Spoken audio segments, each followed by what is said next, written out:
Hello friends, हमारा next topic है determinants. Matrices हम लोगों ने देखा और ये टॉपिक डिटर्मिनेंट्स मैट्रिसेस से कम्प्लीटली सेम है। बस यहाँ पे हम लोग वैल्यूज देखते हैं और मैट्रिसेस में सिर्फ अरेंजमेंट देखते हैं। तो स्क्वायर हमसे ध्यान रखने की ये स्क्वायर होगा, number of rows should be equal to number of columns. ठीक है, हमेशा रोज और कॉलम सेम होने चाहिए डिटर्मिनेंट्स में। स्क्वायर मैट्रिक्स का ही डिटर्मिनेंट सॉल्व कर सकते हैं। और बहुत सारे, जैसे कि एक सिंगल अगर हमारा एक ही एलिमेंट है तो इसका डिटर्मिनेंट क्या होगा, ए होगा। ठीक है, तो जैसा वैल्यू वैसे ही डिटर्मिनेंट होगा। और अगर 2 क्रॉस 2 है, जैसे ए है, बी है, सी, डी, देन ए बी, ऐसे क्रॉस मल्टीप्लाई करना है हमें, माइनस सी डी। तो इसका डिटर्मिनेंट का value A B minus C D हो जाएगा। तो ये हो गया सिंपल डिटर्मिनेंट। डिटर्मिनेंट एग्जैक्टली क्या है, तो एक मैट्रिसेस जो स्क्वायर फॉर्म में है उसका अगर हमें वैल्यू निकालना है तो एक पर्टिकुलर वैल्यू देगा, वो है डिटर्मिनेंट। और इसका जो प्रैक्टिकल यूज आपने देखा होगा वो है एरिया ऑफ ट्रायंगल। याद करिए, एरिया ऑफ ट्रायंगल जब आपके पास 3 पॉइंट दिए रहते हैं, x1 comma y1, x2 comma y2, x3 comma y3, तो एरिया ऑफ ए ट्रायंगल ये हो जाएगा x1 y1 1, x2 y2 1, x3 y3 1 और मल्टीप्लाइड बाय हाफ। अगर हाफ नहीं करेगा तो ये पैरेललोग्राम का एरिया दे देगा, लेकिन जस्ट इसका डबल है। और अगर 3 पॉइंट्स कोलिनियर है तो उसका एरिया क्या आएगा, 0। मीन्स यहाँ x1 कॉमा y1 है, यहाँ x2 कॉमा y2 है, तो एरिया तो 0 आना चाहिए। तो ये सारे यूज हम लोगों ने देख रखा पहले भी, लेकिन ठीक है, आप इसे डिटर्मिनेंट फॉर्म में नहीं देखे होंगे, आप इसे एक्सपेंडेड फॉर्म में देखे होंगे। लेकिन अगर इसी डिटर्मिनेंट को हम लोग एक्सपैंड करें तो सेम दिखेगा ये। हाँ, ये ध्यान रखना है कि एरिया मस्ट बी पॉजिटिव, तो जो भी आंसर आएगा उसे पॉजिटिव करना है। डिटर्मिनेंट का वैल्यू नेगेटिव हो सकता है, एरिया नेगेटिव नहीं होगा। अच्छा, ये तो 3 क्रॉस 3 है, तो 3 क्रॉस 3 डिटर्मिनेंट कैसे सॉल्व करना है उसे हम लोग देखते हैं। तो सबसे पहला चीज जो हमें सीखना है वो है माइनर। माइनर क्या होता है, तो पहले एक डिटर्मिनेंट लिखते हैं 3 क्रॉस 3, a11 a12, जैसे मैट्रिसेस लिखे थे वैसे इस डिटर्मिनेंट को भी लिखेंगे।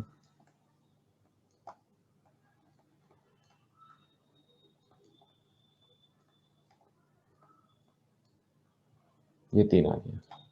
अब देखिए, अगर हमें किसी का भी माइनर चाहिए, जैसे ए आई जे, ith jth पोजीशन का माइनर चाहिए, तो इस टर्म का माइनर के लिए क्या करना होगा, उसकी रो, ith रो और jth कॉलम को हटा देना होगा, और फिर जो बच गया उसके डिटर्मिनेंट की तरफ हम लोग बढ़ेंगे।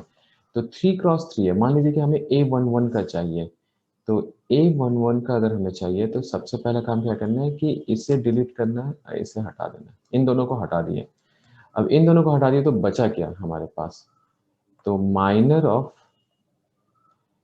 a11 ये आ जाएगा, या 11 जो भी टर्म्स, ये आ जाएगा a22 a23 a32 a33। इसे क्या करना है, इसका डिटर्मिनेंट तो बताया मैंने, 2 क्रॉस 2 का सीधा cross multiply, a22 a33 minus a32 a23, बस ये आ गया। अगर मान लीजिए कि हमें माइनर लेना है इसका,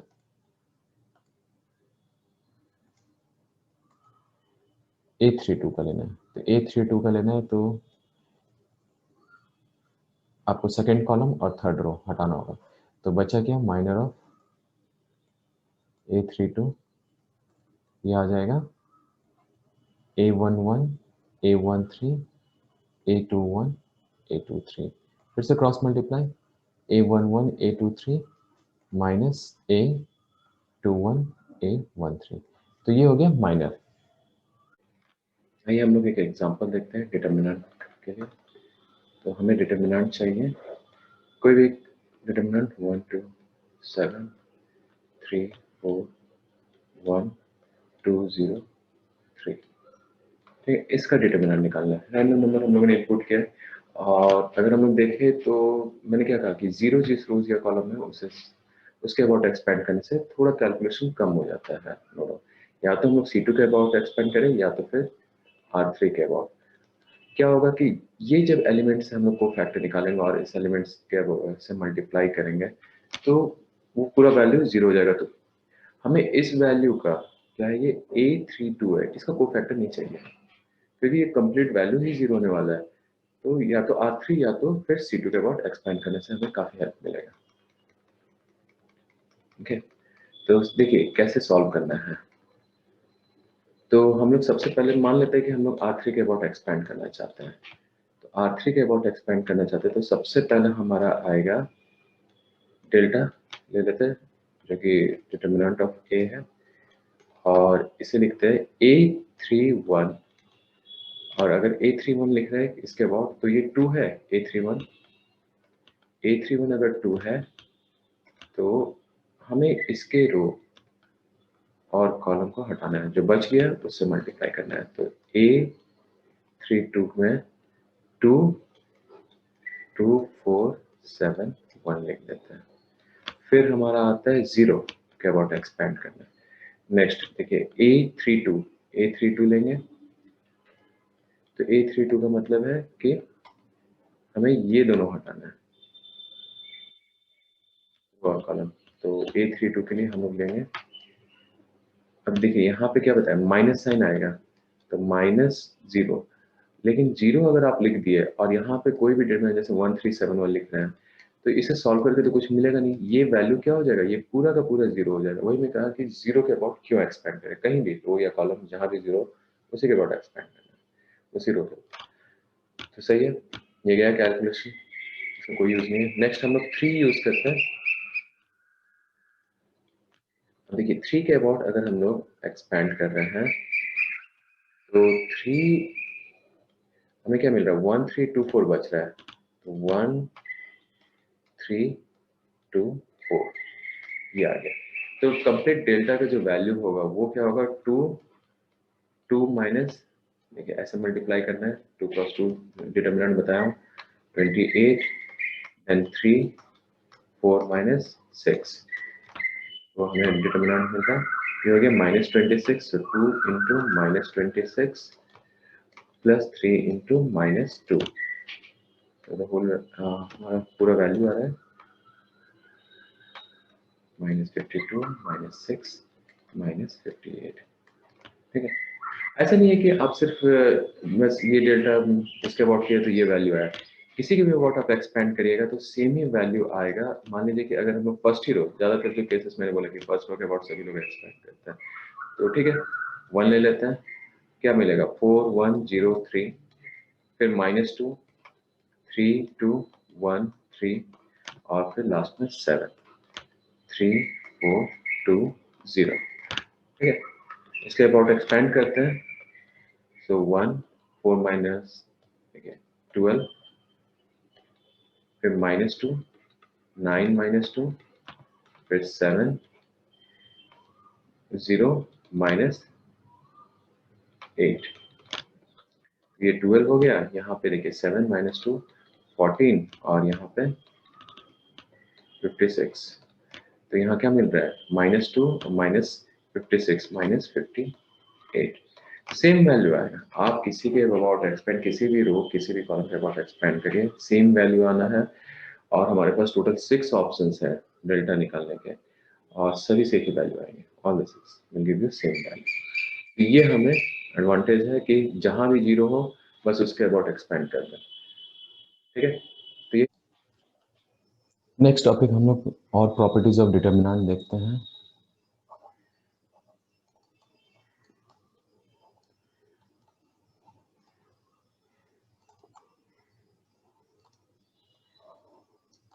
देखिए हम लोगों ने अभी तक देखा कि कैसे सिंगुलर मैट्रिक्स या फिर दो डिटर्मिनेंट को मल्टीप्लाई कर रहे हैं और उसका डिटर्मिनेंट, उसका मैट्रिसेस हमने उन दो मैट्रिसेस को मल्टीप्लाई करो, फिर अलग अलग भी हम लोग डिटर्मिनेंट सॉल्व कर सकते हैं।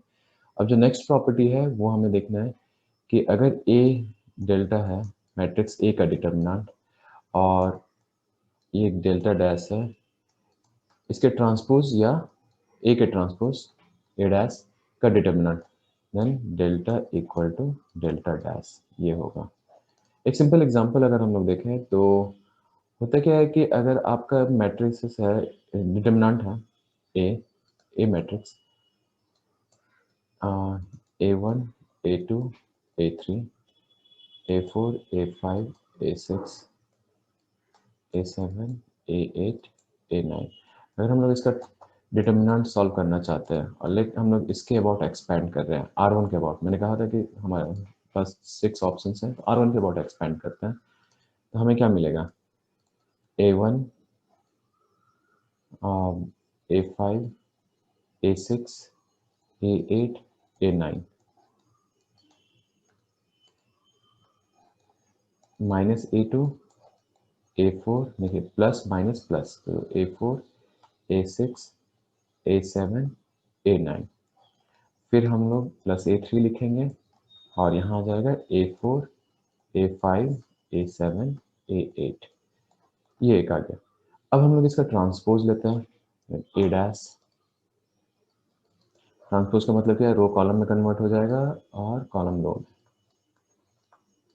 ठीक है। सभी को बस एकदम मिरर इमेज लेना है डायगोनल से,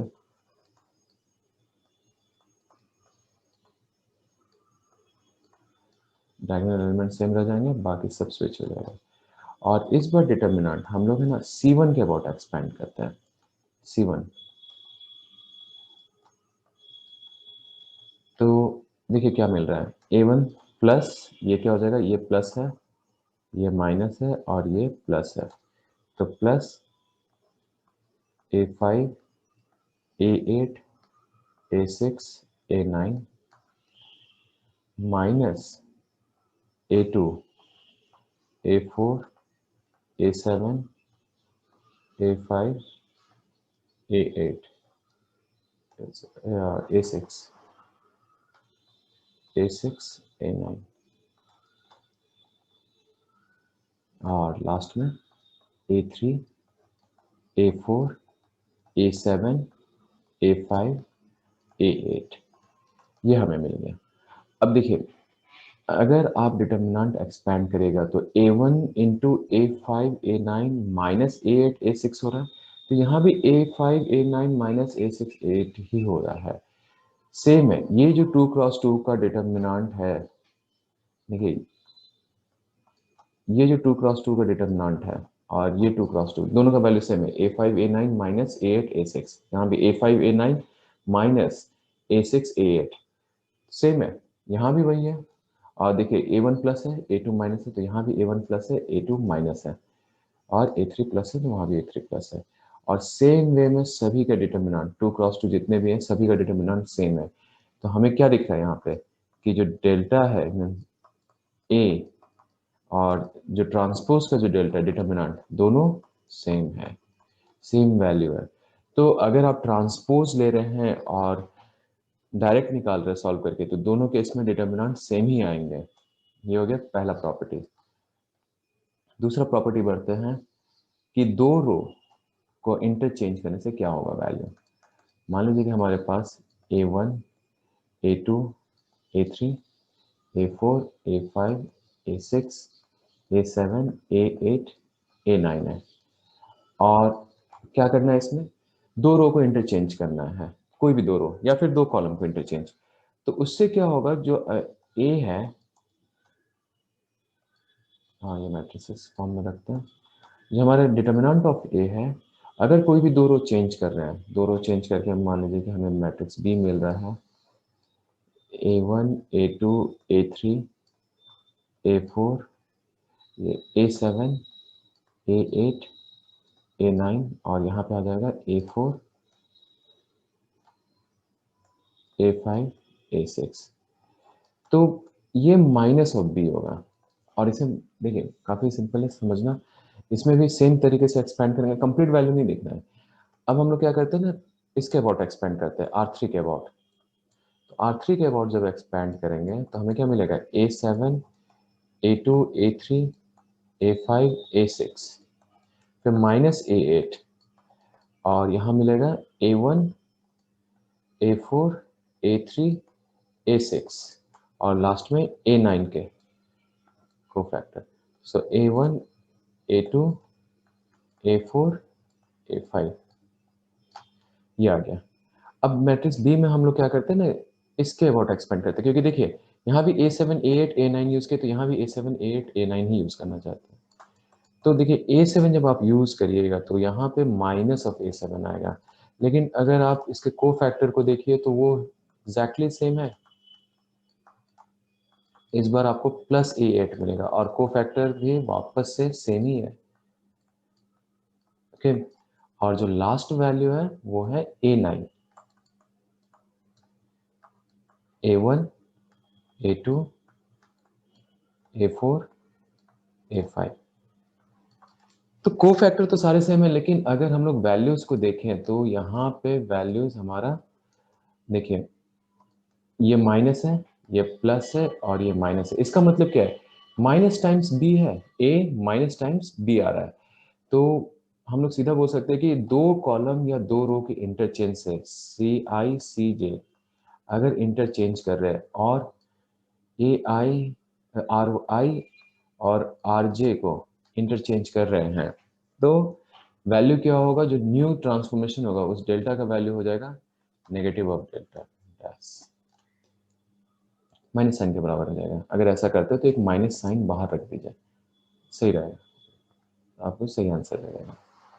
ये हो गया दो रो दो कॉलम के इंटरचेंज से किसी भी सिर्फ एक ऑपरेशन करना है। अगर यही ऑपरेशन हम लोग दो बार कर देते हैं, जैसे कि हम लोगों ने एक तो R1 R2 को इंटरचेंज किया, फिर वापस से जो नया R1 का प्लेसमेंट था उसे R3 के साथ इंटरचेंज कर दिया, तो एक बार माइनस साइन यहाँ से आएगा, एक बार माइनस साइन यहाँ से आएगा। दो इंटरचेंज के बाद, या चलिए रो की जगह हम लोग C1 ही इंटरचेंज कर देते, C1 C2 को इंटरचेंज कर देते हैं, तो भी दो माइनस मिल जाएगा हमें, और दो माइनस जहां मिला तो दो माइनस मल्टीप्लाई होकर क्या बनेगा, पॉजिटिव।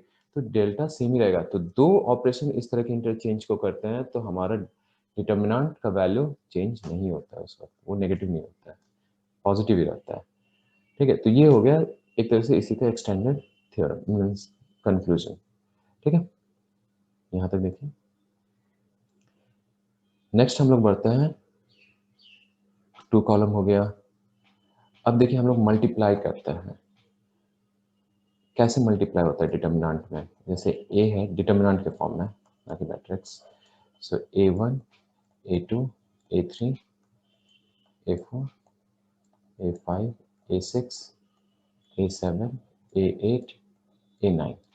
अब देखिए इसमें हमें मल्टीप्लाई करना है, तो मल्टीप्लाई क्या होगा कि जैसे हम लोगों ने मैट्रिक्स में देखा तो वहां से बहुत ही डिफरेंट है इसका मल्टीप्लिकेशन। एकदम ध्यान रखिएगा कि ये नहीं है कि मैट्रिक्स के साथ मिक्सअप कर दीजिए ना, के जो है सिर्फ और सिर्फ एक ही रो से या फिर किसी एक कॉलम से ही मल्टीप्लाई होगा।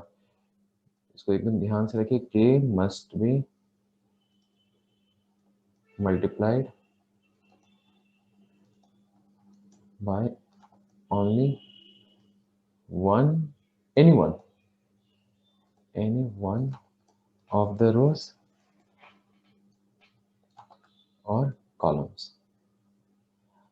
वो आपकी इच्छा है कहाँ से आप चूज करना चाहते हैं, जहां भी आपको के मल्टीप्लाई करना आप कर सकते हैं, लेकिन ये नहीं कि ऑल द 9 एलिमेंट्स, नहीं, ये सिर्फ और सिर्फ 3 एलिमेंट से मल्टीप्लाई होगा, या तो वो तीनों हॉरिजॉन्टल में हो, किसी भी हॉरिजॉन्टल लाइन यानी कि किसी भी रोज में, या किसी भी वर्टिकल मींस कॉलम के पोजीशन पे हो, तो उससे मल्टीप्लाई होगा। तो सिंपल, अगर हमें इसे ही मल्टीप्लाई करना है तो ये हो जाएगा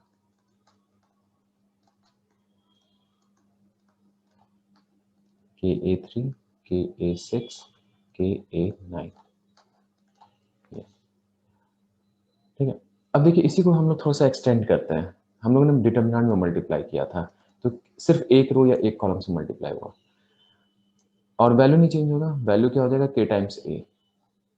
ठीक है, ये के टाइम्स ए, अगर यहाँ पे के टाइम्स लिख रहे हैं तो ये मान लीजिए ए है, तो ये के टाइम्स ए हो जाएगा, कंप्लीट चीज के टाइम्स ए हो जाएगा। अब मान लीजिए कि हम लोग ऐसा लिख रहे हैं, देखिए दोनों में डिफरेंस क्या है, के इस बार इसमें डिटर्मिनेंट में बाहर था और इसमें के डिटर्मिनेंट के अंदर है, यानी कि वो मैट्रिक्स ए से मल्टीप्लाई हो रहा है। तो सबसे पहले क्या होगा, देखिए के ए के ए हमें क्या दे देगा, के times A1 A2 A3 A4 A5 A6 A7 A8 A9। तो के सभी से मल्टीप्लाई होगा। मैट्रिक्स मल्टीप्लिकेशन में क्या है कि जो भी आप स्केलर प्रोडक्ट लेते हैं वो सभी एलिमेंट से मल्टीप्लाई होता है।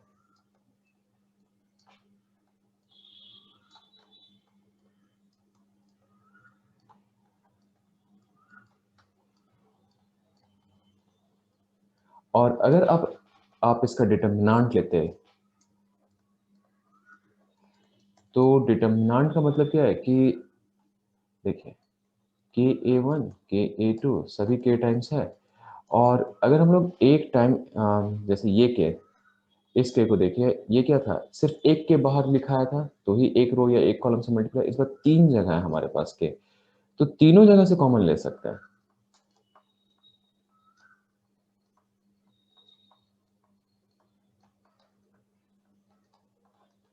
तीनों जगह से कॉमन लेंगे, जैसे फर्स्ट रो से लिए, सेकंड रो से लिए, थर्ड रो से लिए, तो हमें के थ्री टाइम्स मिलेगा, के cube A1 A2 A3 A4 A5 A6 A7 A8 A9। देखिए ये डिफरेंस है ना, के नहीं मिल रहा है, इस बार हमें के क्यूब मिल रहा है। तो अगर ऑर्डर मैट्रिक्स ए का, स्क्वायर मैट्रिक्स ए का मान लीजिए कि 3 है, 3 क्रॉस 3 है, तो हमें क्या मिलेगा, के ए का वैल्यू के क्यूब ए टाइम्स।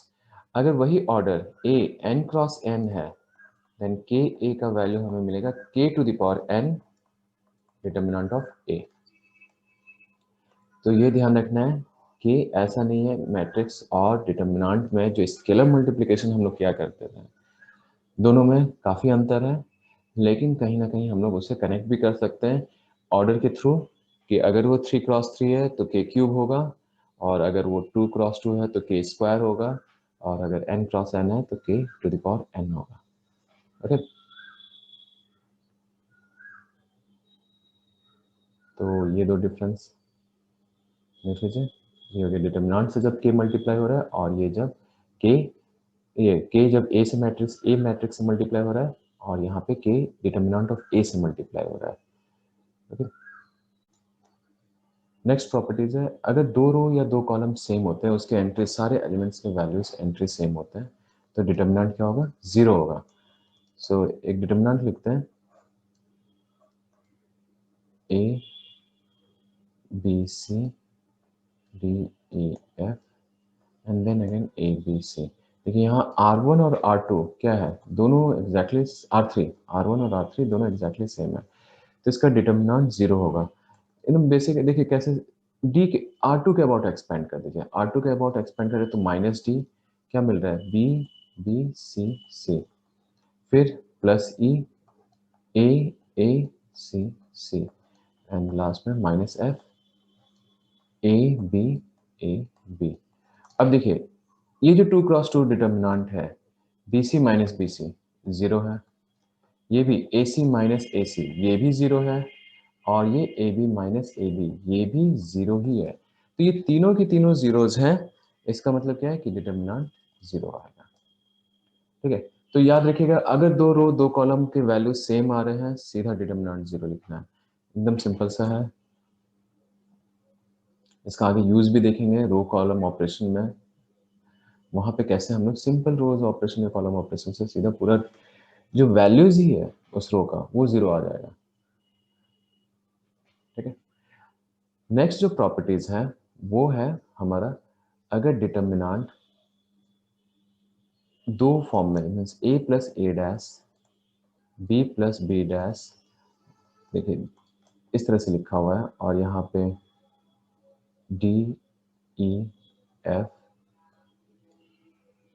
जी एच आई, तो हम लोग इसे दो पार्ट में तोड़ सकते हैं, और वो क्या है, A D G B E H C F I, और यहाँ पे आ जाएगा plus sign A dash B dash C dash D E F G H I. ठीक है, देखिए लास्ट ये दो पार्ट में हो गया डिवाइड, इसे प्रूव करते हैं। तो हम लोग लिख सकते हैं, इसे एक्सपेंड करिए तो a प्लस R1 के अबाउट एक्सपेंड करिएगा, a डैश, ये किससे मल्टीप्लाई हो रहा है, e LHS हम लोग देख रहे हैं लेफ्ट हैंड साइड, इसका कोफैक्टर आ जाएगा HI, फिर minus b plus b dash, और ये लिखा हुआ रहेगा DFGI, और यहाँ पे C प्लस C डैश, और यहाँ पे DEGH। ठीक है, ये आ गया हमारे पास। अच्छा, इसे अलग अलग भी लिख सकते थे, AEFHI plus A dash, EFHI, और यहाँ पे minus B, DFGI plus minus B dash, DFGI, और लास्ट में CDEGH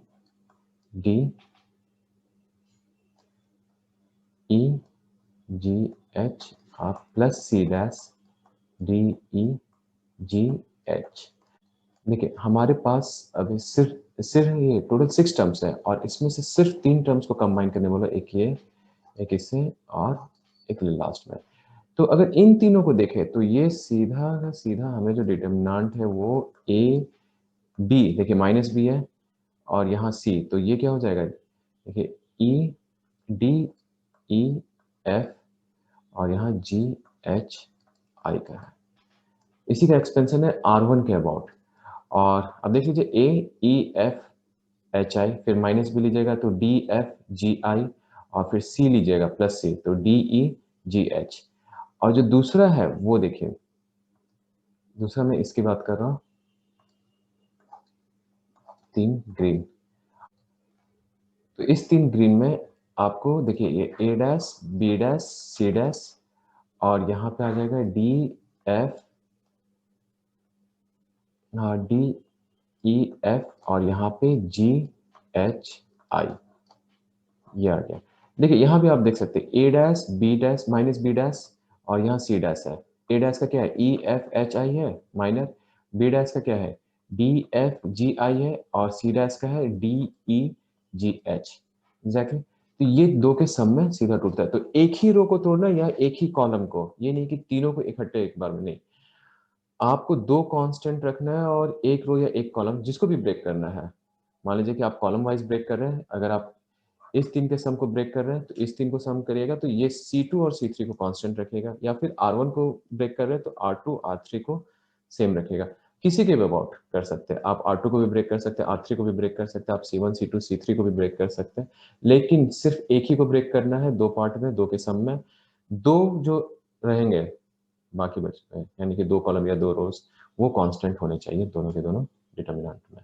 तो हमें जो डिटर्मिनेंट मिलेगा दोनों का वैल्यू सेम रहेगा। ठीक,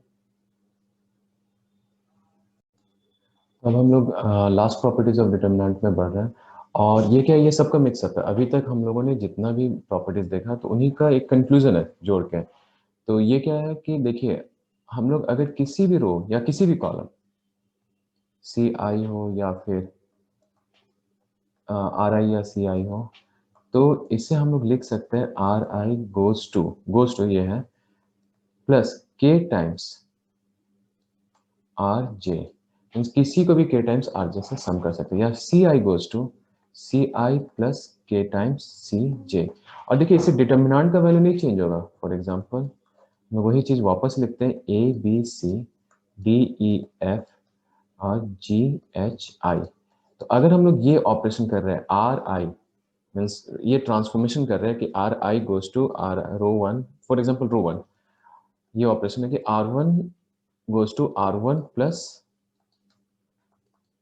K टाइम्स R2, ये ट्रांसफॉर्मेशन है। तो हमें क्या मिलेगा, A plus K times D, फिर B plus K times E and C plus K times F।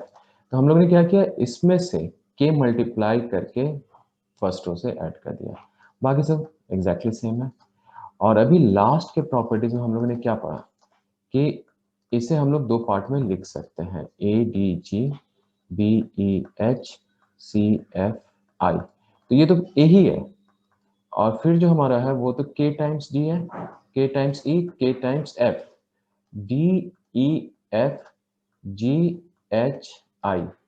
अब देखिए ये जो k टाइम्स है, k तो हम लोग कॉमन निकाल सकते हैं, हम लोग जानते हैं। इसमें से ये के एक रो से कॉमन आ सकता है। तो a b c d e f g h i, और यहाँ k टाइम्स जब बाहर आ जाएगा तो d e f, फिर d e f g h i। अच्छा, ये दो रो सेम हो गया। अगर दो रो सेम होता है तो इसका मतलब क्या है कि पूरा का पूरा डिटर्मिनेंट क्या हो जाएगा, जीरो हो जाएगा। तो ये डिटर्मिनेंट जो भी ट्रांसफॉर्मेशन में जो भी एक्स्ट्रा काम किया वो एक्स्ट्रा तो जीरो है, तो बचा क्या, वापस से यही बच रहा है। तो हमें कोई भी रो ट्रांसफॉर्मेशन या कॉलम ट्रांसफॉर्मेशन से एक ही वैल्यू होगा। अब ये नहीं, अब तीनों को ऐड करिए ना, आर वो, जैसे कि मान लीजिए कि आर टू है, R two goes to R two plus k one times R one and k two times R three, तो भी सेम रहेगा। या फिर C three goes to C three plus C three k times C one plus k two times C two, कोई अंतर नहीं आने वाला। वैल्यूज डिटर्मिनेंट का एग्जैक्टली सेम होगा, क्योंकि आप उसको सम को आप ब्रेक कर सकते हैं, और सम को ब्रेक करिएगा के को कॉमन निकलेगा, के वन या के टू को, सारे वैल्यू जीरो होने वाले डिटर्मिनेंट के। तो इस तरह के रो ट्रांसफॉर्मेशन या कॉलम ट्रांसफॉर्मेशन से वैल्यू ऑफ डिटर्मिनेंट चेंज नहीं होता है। इसे ध्यान रखना है, क्योंकि ये रो ट्रांसफॉर्मेशन कॉलम ट्रांसफॉर्मेशन बहुत ही इंपॉर्टेंट है। आगे कितना भी आप डिटर्मिनेंट जब सॉल्व करते हैं तो डायरेक्ट डिटर्मिनेंट निकालने में बहुत ही समय भी लगता है, और इसके थ्रू आप चीज़ों को सिंप्लीफाई कर सकते हैं, कॉमन निकाल सकते हैं। एक डिटर्मिनेंट का फैक्टराइजेशन प्रोसेस है, काफ़ी सारे फॉर्म में लिखे रहते हैं, वेरिएबल फॉर्म में लिखे रहते हैं, और उसका जो एक्चुअल डिटर्मिनेंट है वो फैक्टर्ड फॉर्म में रहता है। तो वहाँ पे ये काफ़ी इंपॉर्टेंट रहेगा। ठीक है।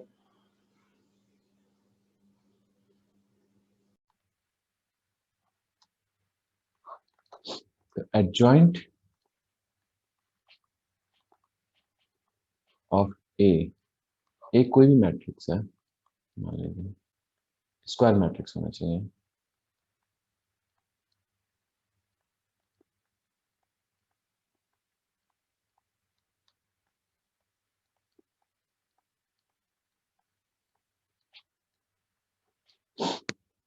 अब इसमें हमें क्या करना है, सबसे पहले को फैक्टर निकालना है। जैसे कि हम लोग ए वन वन का को फैक्टर निकाल रहे हैं और उसे डिनोट कर रहे हैं सी वन वन से। ठीक है, ये को फैक्टर है, को factor of A one one.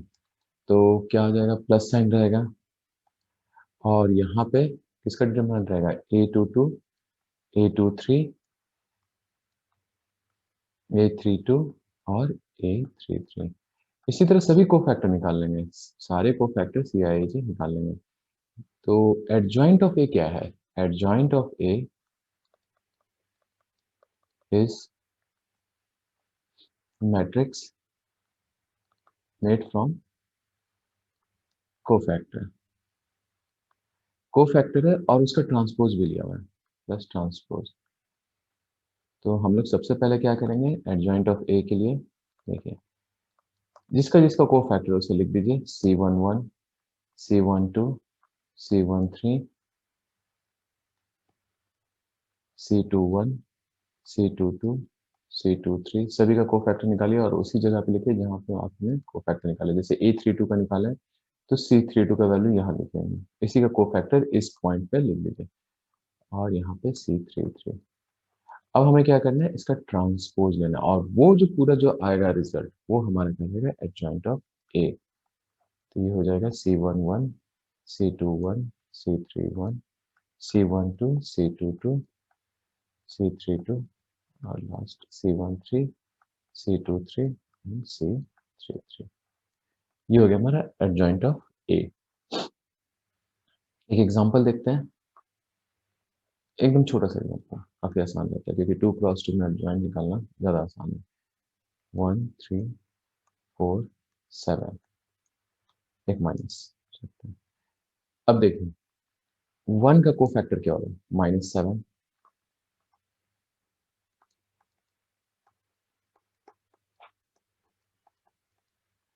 ठीक है, और फिर हमें थ्री का कोफैक्टर देखना है, तो थ्री का कोफैक्टर आ जाएगा प्लस माइनस। तो ये ध्यान रखना है यहाँ माइनस फोर आ जाएगा, क्योंकि ये प्लस है ये माइनस है और ये माइनस है, ये प्लस है। अब 4 का कोफैक्टर क्या होगा? -3 और -7 का कोफैक्टर क्या होगा? +1। अब हमें क्या लेना है इसका? ट्रांसपोज। और ट्रांसपोज में हमें वापस से मिलेगा -7, -3, -4 एंड 1।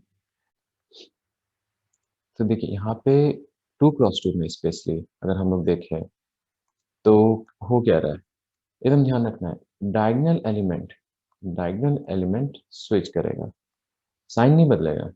ठीक है, डायगोनल एलिमेंट के साइन नहीं बदलेगा। और सेकंड क्या है, ये जो है इस साइड का जो एलिमेंट है, ये जो अपोजिट डायगोनल साइड है, ये डायगोनल एलिमेंट्स नहीं कहलाएंगे, है तो डायगोनल में ही लेकिन ये डायगोनल। और ये क्या होता है, ये स्विच नहीं कर रहे हैं, इनका साइन जरूर स्विच कर जा रहा है। देखिए माइनस साइन, यहाँ भी माइनस साइन, अगर वो माइनस होगा तो यहाँ प्लस हो जाता है। बस इतना ही 2 क्रॉस 2 में करना, काफी आसान है और तुरंत आ जाएगा एडजॉइंट ऑफ ए। ओके, अब नेक्स्ट क्या है कि अगर 3 क्रॉस 3 कर रहे हो, उसका भी एक एग्जांपल देखते हैं। 1 3 4 0 2 -2 1 6 -5। पहले सभी के कोफैक्टर निकालना है। तो सबसे पहले क्या होगा? C11 2 -2 6 -5। फिर हो जाएगा C12 माइनस साइन के साथ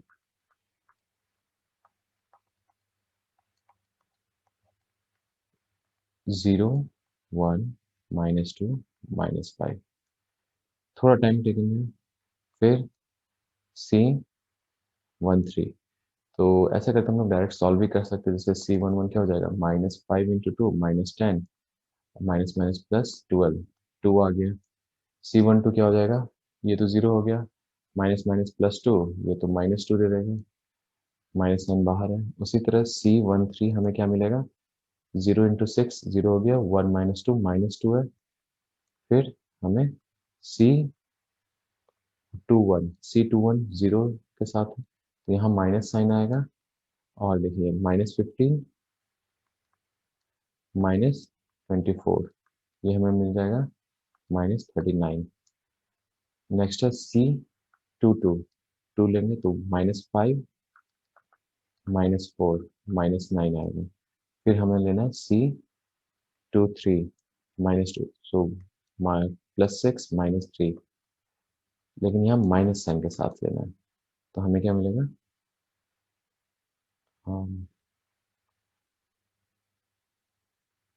यहाँ पे आ जाएगा 3। एक बार C21 को देखते हैं। देखिए यहाँ पे C21 -5 -6 और माइनस साइन बाहर रखना था, तो यहाँ प्लस आ जाएगा। माइनस प्लस देख लेंगे। यहाँ तक हो गया सेकेंड। अब हमें देखना है C31 पॉजिटिव रहेगा और -6 -8 -14। फिर C32 ये नेगेटिव हो जाएगा, -2 और फिर 0 के साथ मल्टीप्लाई हो रहा है तो 0, सो +2। और लास्ट वैल्यू है C33 जो कि प्लस रहेगा और यहाँ पे 2 हमें मिलेगा, वो 0 हो जाएगा दूसरा। देखिए हम लोग यहाँ लिखते हैं, यहाँ -3 हो जाएगा। अब एडजॉइंट ऑफ ए लिखते हैं। जॉइंट ऑफ ए वो क्या हो जाएगा?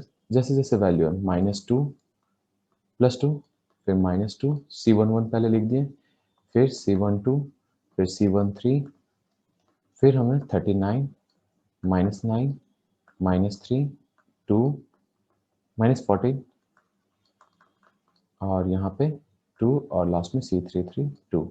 और इसका ट्रांसपोज लेना है, तो ट्रांसपोज हम लोग लेंगे 2 -2 -2 39 -9 -3 -14 2 एंड 2। ये हमारा हो गया ट्रांसपोज। ठीक है, तो ये कंप्लीट जो वैल्यू है, जो लास्ट मैट्रिक्स है, वो हमारा एडजॉइंट ऑफ ए है गिवन ए के लिए। ठीक है, हम लोग देखते हैं properties of adjoint of matrix. Matrix A, तो पहला प्रॉपर्टीज है कि ए जब भी एडजॉइंट ऑफ ए से मल्टीप्लाई होता है, तो हमें क्या मिलेगा, determinant of A into unit matrix I. जो भी ए का ऑर्डर होगा वही आई का भी ऑर्डर होगा, ठीक है। अगर ये 2x2 है तो आई भी 2x2 होगा।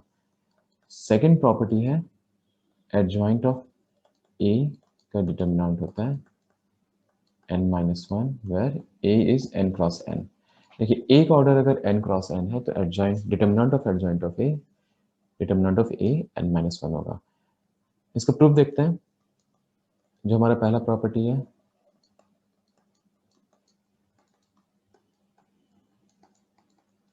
और हम लोग जानते हैं कि देखिए पहले भी हम लोगों ने प्रॉपर्टी डिस्कस किया है, और a इंटू बी का अगर हम लोग डिटर्मिनेंट निकालते हैं तो अलग अलग भी उसे सॉल्व कर सकते हैं। तो ये मान लीजिए ये है, ये बी है, तो ये अलग अलग सॉल्व हो जाता है। तो यहाँ बी की जगह हम लोग क्या लिखेंगे, एडजॉइंट ऑफ ए।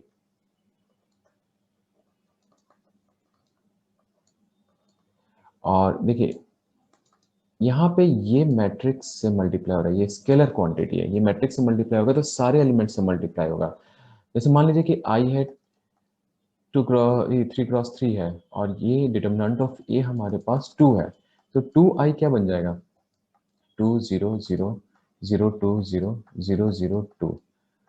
और जब हम लोग 2 बाहर मीन्स इसका डिटर्मिनेंट निकालना चाहेंगे,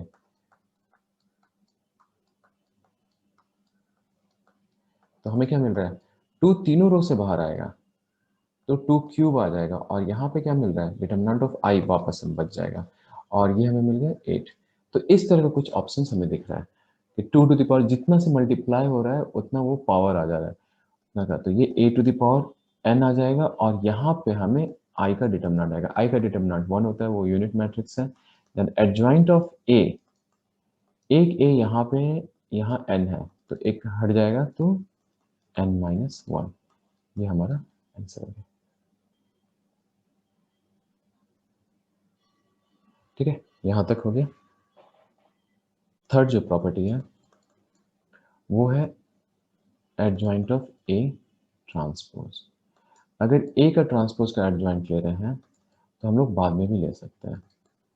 देखिए हो क्या रहा है, अगर एटी का हम लोग एडजॉइंट निकालना चाहते हैं ट्रांसपोज ऑफ ए का, तो वहां पे सिर्फ एलिमेंट का पोजीशन बदलेगा, तो कोफैक्टर का भी पोजीशन बदलेगा, वैल्यू किसी का नहीं चेंज होने वाला है। तो अगर उसका पोजीशन बदल रहा है, जैसे C31 का, अब आप C13, जो C13 का कोफैक्टर निकाल रहे हैं, A13 का कोफैक्टर C13 है, तो अब वही चीज 3-1 में लिखाएगा 13 की जगह, या 2-4 का है तो 4-2 में लिखाएगा अगर 4x4 है। उसी तरह, और या तो फिर हम लोग सीधा एडजॉइंट ऑफ ए निकाल दें और बाद में ट्रांसपोज करेंगे, तो जो 80 का कोफैक्टर जहां जहां पोजीशन होने वाला था वहां वहां इसका कोफैक्टर पोजीशन होगा।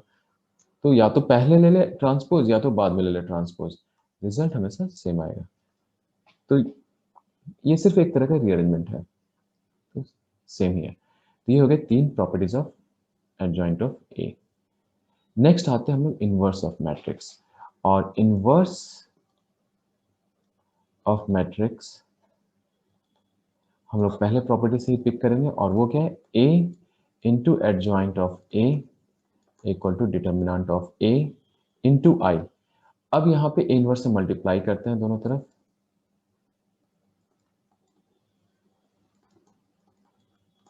यहाँ क्या मिलेगा, ए इनवर्स आई, और ए इनवर्स आई क्या होगा, ए हो जाएगा, ए इनवर्स। कोई भी मैट्रिक्स आई से मल्टीप्लाई होता है तो वो वही रहता है, और ए इनवर्स ए, ये दोनों एक दूसरे का मल्टीप्लिकेटिव इनवर्स है, तो यहाँ आई आ जाएगा, और I into adjoint of A, adjoint of A ही रहेगा। तो यहाँ हमें ए इनवर्स मिल रहा है, इससे डिवाइड करिए दोनों तरफ, तो हमें ए इनवर्स का फॉर्मूला ये आएगा। ए इनवर्स इस साइड लिखते हैं, तो ये हमारा ए इनवर्स का फॉर्मूला है। अब हमें ये देखना है कि ए इनवर्स एग्जिस्ट करेगा कि नहीं करेगा। अगर डिटर्मिनेंट ऑफ ए 0 आ गया, then A inverse do not exist. हर डिटर्मिनेंट का हम लोग इनवर्स, हर मैट्रिक्स का इनवर्स नहीं निकाल सकते हैं, डिपेंड करता है उस मैट्रिक्स का जो डिटर्मिनेंट है वो 0 है कि नहीं। फर्स्ट, एक तो वो स्क्वायर होना चाहिए, दूसरी बात वो उसका डिटर्मिनेंट 0 नहीं होना चाहिए। ये तभी तक वैलिड है जब तक determinant of A is not equal to 0। नहीं तो 0 से डिवाइड कर नहीं सकते, वो अनडिफाइंड है। तो ये है एडजॉइंट ऑफ ए वैलिड है, आप adjoint of A her matrix का निकाल सकते हैं, हर स्क्वायर मैट्रिक्स का निकाल सकते हैं, लेकिन ए इनवर्स नहीं। ओके, तो ये हो गया इनवर्स ऑफ मैट्रिक्स। एक एग्जांपल देखते हैं। 2 1 6 7 और मैंने बताया था एडजॉइंट ऑफ ए क्या होता है, सीधा डायगोनल एलिमेंट को स्विच करना है। तो 7 2 हो गया और इस साइड जो डायगोनल एलिमेंट है उसे नेगेटिव से मल्टीप्लाई कर दीजिए, ये आ गया एडजॉइंट ऑफ ए। अब हमें डिटर्मिनेंट ऑफ ए भी चाहिए, तो 2 इंटू 7 14, 1 इंटू 6 -6, ये हमें क्या मिला 8। तो इनवर्स ऑफ ए क्या आ जाएगा, ए इनवर्स 1/8 एडजॉइंट ऑफ ए 7 -1 -6 2। या तो आप 8 को अंदर ले जा सकते हैं या फिर ये भी सही आंसर है। तो 7/8 सभी से मल्टीप्लाई करना होगा, बाई 8 -6/8 -3/4 1/4, ये हो गया ए इनवर्स। इसी तरह 3x3 में भी सॉल्व करेंगे, वहाँ पे भी हमें ए इनवर्स के लिए, जैसे मान लीजिए कि एक 3x3 मैट्रिक्स है तो सभी का कोफैक्टर निकालना है, ठीक है। ये नो डाउट लेंदी प्रोसेस रहता है लेकिन करना पड़ता है। मान एक कोई भी मैट्रिक्स लेते हैं जैसे 1 3 4 -2 1 0 1 3 2। देखिए मैट्रिक्स तो रैंडम ले लिए, डिटरमिनेंट ऑफ ए 0 नहीं आना चाहिए, तो वापस से किसी वैल्यू को चेंज करना होगा। तो पहले डिटरमिनेंट मत निकालिए, और निकाल भी रहे तो कोई दिक्कत नहीं, पहले C11 को फैक्टर निकाल लीजिए क्योंकि को फैक्टर हमारे पास रहेगा। तो डिटरमिनेंट तो को फैक्टर पे डिपेंड करता है, कोई भी 3 को फैक्टर पिक करना है, लेकिन वो एक ही लाइन पे होने चाहिए, या तो वर्टिकल या तो हॉरिजॉन्टल, किसी रोज या कॉलम के। तो C11 हमें इसका को फैक्टर चाहिए, क्या हो जाएगा देखिए 1 0 3 2 और प्लस साइन के साथ, तो 2 -0 तो 2 रह गया। उसी तरह C12 अब डायरेक्ट थोड़ा करते हैं, C12 क्या हो जाएगा नेगेटिव रहेगा, और ये क्या हो जाएगा देखिए 3 का हम लोग निकाल रहे हैं तो -2 इंटू 2 4 और 0, तो ये आ गया 4। उसी तरह C13 -6 -1 -7, C21 6 -12 -6। फिर C22 में आते हैं,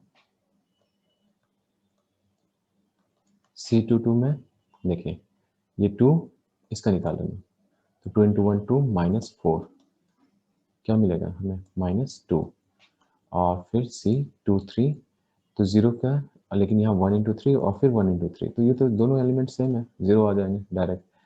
और फिर हमें C31 क्या आएगा देखिए, इसका एलिमेंट निकालें तो 3 इंटू 0 वो -4 सीधा देगा। अच्छा ये ध्यान रखना है कि सी, हाँ पॉजिटिव नेगेटिव सभी सही चल रहे थे। जैसे C22 जब हम लोगों ने निकाला तो वो पॉजिटिव है तो सही है, C21 नेगेटिव, C23 भी नेगेटिव है लेकिन वो 0 है तो 0, 31 पॉजिटिव है। नेक्स्ट है हमारा C32, तो ये नेगेटिव साइन के साथ आएगा, और ये 1 इंटू 0 0 -8 माइनस माइनस देखिए +8 हो जाएगा, 0 माइनस है ऑफ -8, तो लेकिन एक माइनस और है तो ये -8 आ जाएगा। और लास्ट हमारा C33 वो 1 इंटू पॉजिटिव रहेगा 1 -6 माइनस माइनस +6 सो 7। तो ये हमारा आ गया एडजॉइंट ऑफ ए। यहाँ से क्या हो जाएगा देखिए, सबसे पहला 2 है, फिर 4 है, फिर -7, फिर 6 -2 0 -4 -8 7। हमें क्या लेना है इसका ट्रांसपोज, तो हम लोग इसका ट्रांसपोज लेते हैं, ये आ जाएगा 2 4 -7 6 -2 0 और 4 -8 7। ठीक है, तो 2 6 -4 यहाँ पे आएगा, हाँ 2 6 -4 4 -2 -8 -7 0 7। ये हो गया हमारा एडजॉइंट ऑफ ए। अब ए इनवर्स निकालना है, तो ए इनवर्स मैंने क्या कहा था कि देखिए जहाँ 0 है वहाँ से, तो अगर हम लोग R2 से एक्सपेंड कर दें तो काम आसान हो जाएगा। तो -2 इंटू C21 का है हमारा 6, तो 6 से मल्टीप्लाई कर देते हैं।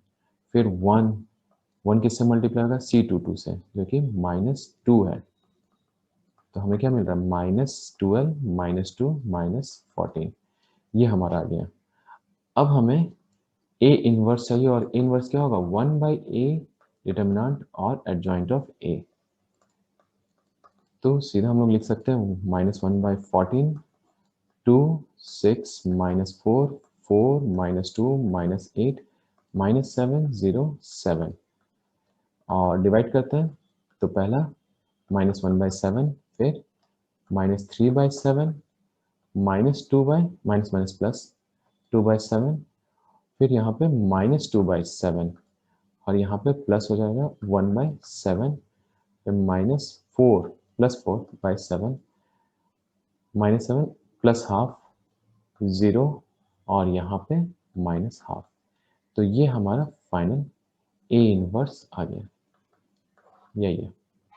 तो देखिए थोड़ा टाइम टेकिंग है, आपको C11 सारे कोफैक्टर्स सॉल्व करने हैं, सभी कोफैक्टर्स निकालने में थोड़ा समय लगता है, इसलिए तरीका तो और नहीं है, यही आपको जितना जल्दी से जल्दी आप कैलकुलेट कर सके कोफैक्टर्स करिए। कोफैक्टर एक बार कैलकुलेट हो गया, डिटर्मिनेंट भी निकालना आसान है, बस कोई भी जीरो वाला कॉलम या रो उठाइए, अगर नहीं है तो सीधा R1 उठाइए, या जो भी आप मल्टीप्लाई कर दीजिए अपने कोफैक्टर से, तीन ही कोफैक्टर की जरूरत पड़ेगा एक लाइन में, और वो adjoint of A determinant of A बता देगा। फिर डिटर्मिनेंट ऑफ ए और एडजॉइंट ऑफ ए आपको पता है, तो ए इनवर्स क्या है, डायरेक्ट है, आपको सिंपली डिवाइड करना है। सारे नंबर्स को डिवाइड कर सकते हैं, या तो इसी फॉर्म में आंसर लिखा रहता है कई बार, या तो फिर इस फॉर्म में, जैसा आप चूज कर सकते हैं।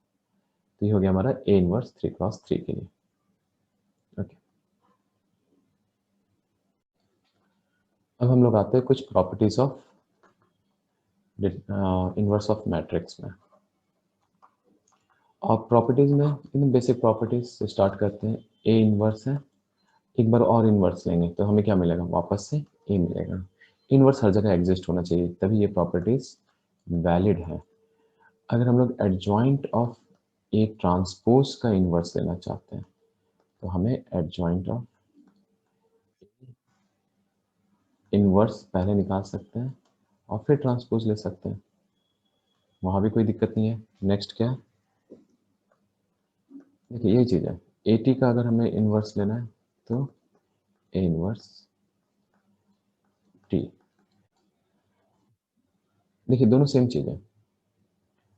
या तो ए टी का हम लोग पहले इनवर्स, यानी कि ये मैट्रिक्स है ना ए ट्रांसपोज, तो या तो ट्रांसपोज बाद में ले सकते हैं, इनवर्स पहले, तो या फिर इनवर्स पहले ट्रांसपोज बाद में, जो भी ऑर्डर पे ले सकते हैं, रिजल्ट वही होगा, क्योंकि ये सब कुछ रीअरेंजमेंट है, कोफैक्टर का रीअरेंजमेंट है, तो जैसे कोफैक्टर रीअरेंज होगा उसी तरह से वो ट्रांसपोज स्टेप से रीअरेंज हो जाएंगे।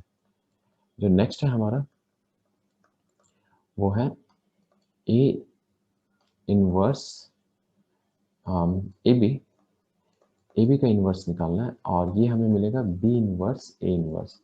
तो देखिए ए बी इनवर्स क्या है, अगर हम लोग ए बी से मल्टीप्लाई करते हैं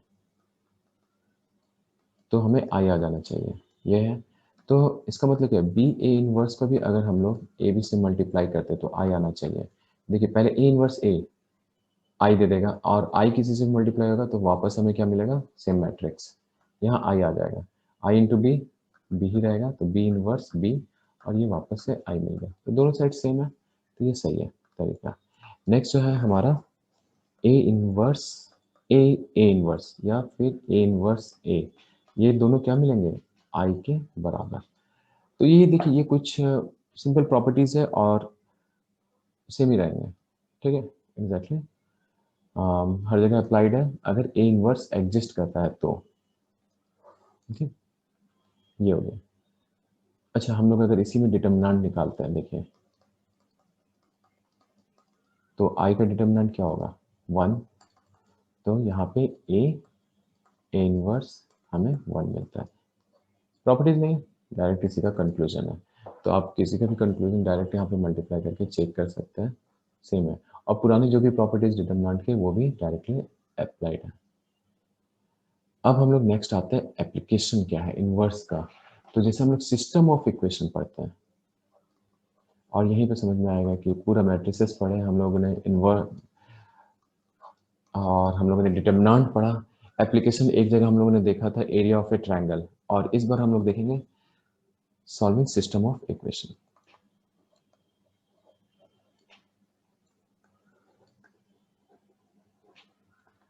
तो सिस्टम ऑफ इक्वेशन में क्या है कि मान लीजिए कि आपके पास a1x plus b1y plus c1z equal to d1 है, उसी तरह फिर a2x plus b2y plus c2z equal to d2 है, और लास्ट इक्वेशन है a3x plus b3y plus c3z equal to d3 है। तो इसे हम लोग लिख सकते हैं मैट्रिक्स मल्टीप्लिकेशन फॉर्म में a1 b1 c1 a2 b2 c2 a3 b3 c3, और यहाँ क्या आ जाएगा x y z, और इस साइड आ जाएगा हमें d1 d2 d3। देखिए हमें मालूम है इक्वल ऑफ मैट्रिक्स इक्वालिटी क्या होता है। अगर आप इसे मल्टीप्लाई करेगा तो ये भी 3x1 देगा, जैसे ये है 3x1, तो ये भी जो पूरा रिजल्टेंट होगा ये क्या है 3x3 और 3x1, तो इसका भी रिजल्ट 3x1 ही आएगा। और जब इक्वेट करेंगे तो हमें यही वापस से सभी जगह मिलने वाला है, क्योंकि a1 कैसे होगा, ये रो इस कॉलम से सीधा मल्टीप्लाई होगा। तो a1x plus b1y plus c1z ये हमें मिल गया।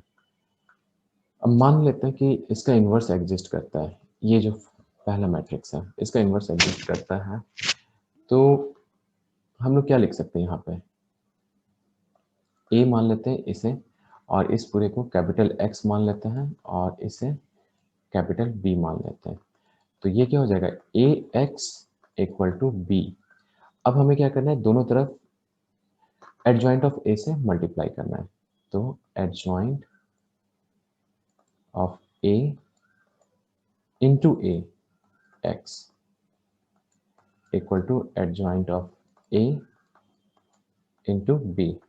और ये बहुत इंपॉर्टेंट है ये स्टेटमेंट, क्योंकि देखिए इस साइड हमें क्या मिलेगा, determinant of a into I into x, और इस साइड जैसा है वैसे लिखना है हमें फिलहाल, और a इंटू आई क्या हो जाएगा, determinant of a into capital X adjoint of a into B. अब इसमें से कुछ कुछ कंक्लूजन निकालते हैं। सबसे पहली बात, अगर determinant of a not equal to 0 है, फर्स्ट जो प्रॉपर्टी है इसमें, तो हमें क्या मिलेगा, x एक यूनिक मिलेगा, तो हम लोग इस साइड ले सकते हैं और हम लोग लिख सकते हैं कि x इक्वल टू 1/a, जो a इनवर्स एग्जिस्ट कर रहा है, और ये b आ जाएगा, it means a inverse b। और ये डायरेक्ट सॉल्यूशन है, जो हम लोग उतना सॉल्व किया करते थे 3 इक्वेशन 3 वेरिएबल को, अब आप डायरेक्ट उसे a इनवर्स निकालिए सभी के कोएफिशिएंट को और b मैट्रिक्स से मल्टीप्लाई कर दीजिए, यानी कि a1 a2 a1 b1 c1 a2 b2 c2 और a3 b3 c3 का इन्वर्स निकालना है, और d1 d2 d3 के मैट्रिक्स से मल्टीप्लाई कर दीजिए, सीधा x y z हमें आंसर मिल जाएगा। ठीक, अच्छा यहाँ पे अगर ये तो एग्जिस्ट कर रहा है, इसे हम लोग बोलते हैं यूनिक सॉल्यूशन, क्योंकि यूनिक मिलेगा, क्योंकि a इनवर्स यूनिक होता है, a इनवर्स b भी यूनिक ही होगा, यूनिक सॉल्यूशन। और कंसिस्टेंट भी कहलाएगा, कंसिस्टेंट का मतलब है सॉल्यूशन एग्जिस्ट कर रहा है, और यूनिक का मतलब है कि सिर्फ और सिर्फ एक ही सॉल्यूशन मिलेगा। सेकंड जो है वो है determinant of a equal to 0 आ रहा है। अब अगर डिटर्मिनेंट ऑफ a 0 आ रहा है तो हम लोग तो इनवर्स सॉल्व नहीं कर सकते हैं, तो इस साइड 0 आ जाएगा, हमारा नल मैट्रिक्स आ जाएगा LHS में। नल मैट्रिक्स आ गया, देखिए ये जो पूरा होगा जब डिटर्मिनेंट ऑफ a मल्टीप्लाई होगा, ये 0 है, इंटू एक्स मल्टीप्लाई करेंगे तो सारे वैल्यूज 0 हो जाएंगे, और इस साइड हमारा adjoint of a into B. तो इसमें पहला केस क्या है कि if adjoint of a into B भी 0 हो, ये भी 0 हो, तो हमें क्या मिल रहा है, नल मैट्रिक्स, और इस साइड भी नल है, सारे एंट्रीज 0 है, इधर भी सारे एंट्रीज 0 है और इधर भी सारे एंट्रीज 0 है, तो उस केस में हमें इनफिनाइट सॉल्यूशन मिलेगा। और वो इनफिनाइट सॉल्यूशन क्या है, कंसिस्टेंट भी है, क्योंकि हमें सॉल्यूशन तो मिल रहा है। ठीक, ये हो गया।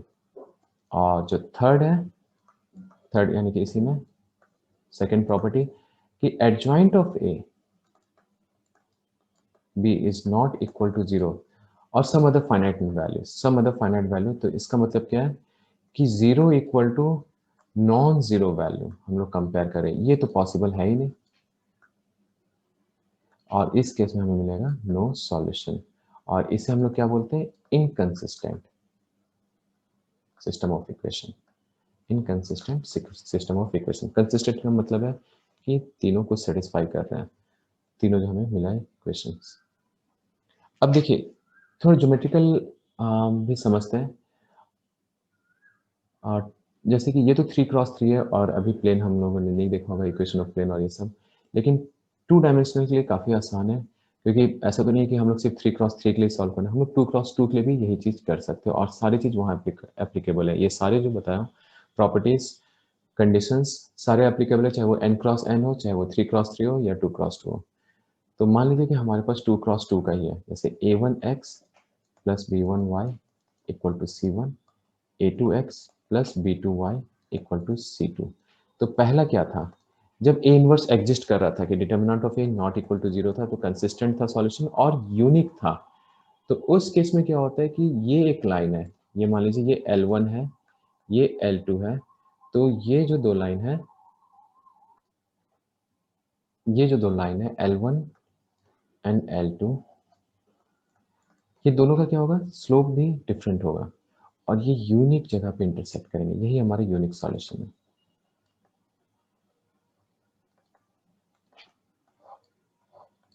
अब देख सकते हैं डिटर्मिनेंट क्या होता है, a1 b2, इसका डिटर्मिनेंट निकालेंगे तो ये हो जाएगा a1 b1 a2 b2 और a1 b2 minus a2 b1, ये नॉन जीरो होना चाहिए।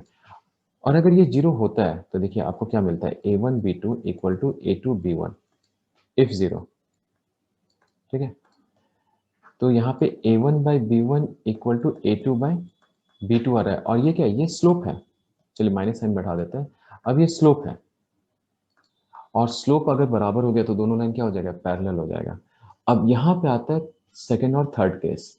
तो सेकेंड में क्या है, जो फर्स्ट पार्ट हम लोगों ने देखा था कि दोनों इक्वल है प्लस C1 के साथ match means adjoint of A into B, वो भी जीरो आ रहा है, यानी कि ये डायरेक्ट कर रहा है कि दोनों के दोनों लाइन ओवरलैपिंग है। ओवरलैपिंग का मतलब है हर एक पॉइंट पे इंटरसेक्ट कर रहा है और ऐसे कितने पॉइंट्स है, इनफिनाइट पॉइंट्स है।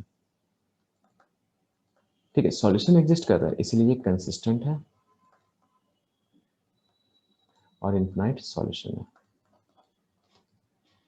नेक्स्ट क्या था कि जब adjoint of A not equal, adjoint of A into B not equal to zero, तो उस केस में हमारा क्या आ गया था कि स्लोप तो सेम है लेकिन दोनों क्या है, दोनों में गैप है, दोनों लाइन में जो L1 L2 है, यहाँ L1 L2 दोनों साथ था, अब क्या है कि L1 L2 में गैप है, पैरेलल तो है, ये L1 हो गया, ये L2 हो गया, लेकिन कहीं नहीं इंटरसेक्ट करने वाले, तो नो सॉल्यूशन, नो डाउट यहाँ पे नो सॉल्यूशन मिलेगा और इसे हम लोग बोलते हैं इनकंसिस्टेंट सिस्टम ऑफ इक्वेशन। तो ये हो गया ज्योमेट्रिकल, जो हम लोग विजुलाइज कर सकते हैं कि हो क्या रहा है डिटर्मिनेंट, जब हम लोग सॉल्व कर रहे चीज़ों को, इक्वेशन को चेंज कर रहे डिटर्मिनेंट के फॉर्म में, मैट्रिक्स के फॉर्म में, तो ये यहाँ से डायरेक्ट रिलेटेड है। ओके, एक और तरीका है यहाँ के बाद, देखिए जब हम लोग लिखते हैं यही चीज, हम लोगों ने इसे लिखा था यहाँ, तो देखिए एक मिनट,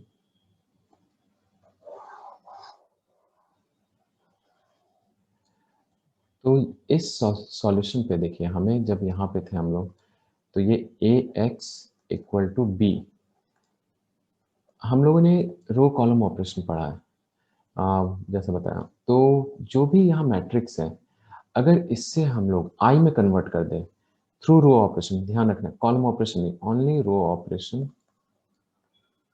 रो elementary operation, elementary row operation ये बोलते हैं, और यहाँ पे हम लोग 1 0 0 0 1 0 0 0 1 थ्रू एलिमेंट्री रो ऑपरेशन के थ्रू लेते आते हैं। ये ध्यान रखेंगे कि इनवर्स एग्जिस्ट कर रहा है, तभी हमें ये यहाँ पे आई मिलेगा, नहीं तो यहाँ आई नहीं मिलेगा। यहाँ हो सके अगर मान लीजिए इनवर्स एग्जिस्ट नहीं कर रहा है, डिटर्मिनेंट ऑफ ए जीरो है, तो कोई ना कोई रो के सारे वैल्यूज जीरो हो जाएंगे, सारे के सारे वैल्यूज जीरो हो जाएंगे, तो उस केस में हमें कोई सॉल्यूशन नहीं मिलेगा। लेकिन अगर है क्वेश्चन भी देखेंगे, अगर सारे वैल्यू 0 है तो कैसे सॉल्यूशन लिखना है, इनफिनाइट सॉल्यूशन, नो सॉल्यूशन में तो कुछ नहीं करना है, सीधा नो सॉल्यूशन। और यहाँ पे x y z है, तो यहाँ पे अब हमें न्यू वैल्यू मिलेगा, क्योंकि जब भी आप रो ऑपरेशन लेफ्ट साइड करते हैं, लेफ्ट हैंड साइड, तो हमें वही ऑपरेशन राइट हैंड साइड भी करना है। ठीक है, जैसा भी ऑपरेशन करें, बस ये ध्यान रखना है कि R1 एक्सचेंज R2 मत करिए, करिएगा तो सब जगह वही करना होगा, y को फिर x को y, लेकिन इन सब से हटना है, सिर्फ हमें रो ऑपरेशन करना है, कोई इंटरचेंज नहीं करना है दो रोज को, वो सब नहीं। अब डिवाइड कर दीजिए किसी भी रो को, अगर यहाँ पूरे रो को 2 से डिवाइड करें तो यहाँ भी पहले को 2 से डिवाइड कर दीजिए, R1 में है तो दोनों तरफ एक डिवीजन करिए, दोनों तरफ एक ही ऑपरेशन, जैसे R1 goes to R1 minus 3R2, या plus k times R1 plus k times R2 को हम लोग R3 से ऐड कर रहे हैं या सब्ट्रैक्ट कर रहे हैं, तो सेम काम आपको लेफ्ट हैंड साइड भी करना है, राइट हैंड साइड भी करना है। तो जो नया वैल्यू आएगा D1 डैश, D2 डैश और D3 डैश, ये हमारा सॉल्यूशन है, यही है। x इक्वल टू सीधा D1 डैश हो जाएगा, y equal to D2 dash हो जाएगा और z equal to D3 dash. तो एलिमेंट्री रो ऑपरेशन के थ्रू भी इसे बनाया जा सकता है, इन्वर्स के अलावा। चीज वही है जैसा हम लोगों ने पढ़ा था इन्वर्स को कैसे सॉल्व करना है, याद है, a equal to a times I, ये किए थे, या i टाइम्स, तो सिंपल हम लोग सॉल्व करना शुरू कर दिए थे, i टाइम्स है या a टाइम्स है, तो यहाँ i पहले है तो यहाँ पे रो ऑपरेशन किए थे, मैंने बताया था, और a equal to a times I, तो यहाँ पे कॉलम ऑपरेशन किया था। यहाँ तो नहीं है, यहाँ तो पहले मल्टीप्लाइड है, a यहाँ पे मल्टीप्लाइड है, इस जगह पर अगर हम लोग देखें तो यहाँ पे हमें रो ऑपरेशन ही करना होगा। ओके, तो ये एक मेथड हो गया, ये इस तरह से भी हम लोग इन्वर्स निकाल सकते हैं। तो इन्वर्स का हम लोगों ने देखा एडजॉइंट के थ्रू, और एक ये डायरेक्ट रो, एलिमेंट्री रो ऑपरेशन के थ्रू। रो ऑपरेशन ज़्यादा फोकस रखिए आप, रो ऑपरेशन के थ्रू ही काम करने का, कहीं गलती नहीं होगा। ठीक है, तो यहाँ पे डिटर्मिनेंट के सारे प्रॉपर्टीज और फॉर्मूला जितने भी हम लोग पढ़ सकते थे वो कंप्लीट है। अब हम लोग क्वेश्चन आंसर सेक्शन में आते हैं।